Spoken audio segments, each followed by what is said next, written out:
How many of us long for the good old days before the advent of the TV remote control? You know, back when we had to get up and walk all the way over to the TV to change the channel, or worse yet, had to stand by it and adjust the rabbit ears to get the other channels to come in clearly. Oh yes, the good old days. Well, no, of course not. No one wants to go back to those days because it's so easy today. With a remote control, we don't have to go to the TV because, in a sense, it has come to us. Interestingly enough, we often do the opposite with God's Word. Instead of accepting that God has transcended the gap from heaven to earth with His revelation, we make it harder to understand and follow than it really is. For a host of reasons, we treat His Word as if it's so far off and so complex that we can't really understand or keep it at all. But in reality, it has never been that difficult to understand. Yes, there may be some concepts that are deep. 2 Peter 3 verses 15 and 16 tell us that.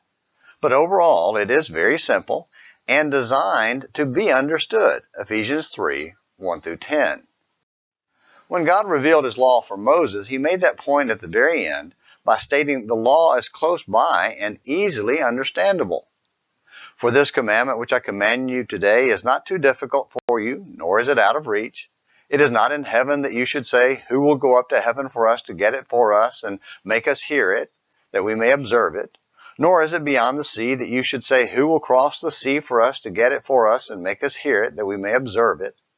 But the word is very near you, in your mouth and in your heart, that you may observe it. Deuteronomy 30 verses 11 through 14. Paul even quotes that in one of his hard-to-understand passages to show that it isn't hard to understand.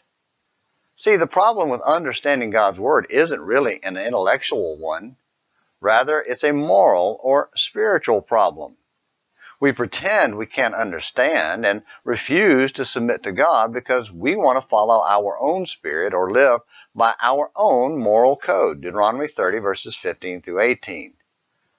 We let the remote control transcend the space between the couch and the TV, but reject God's will that transcended the space between heaven and earth.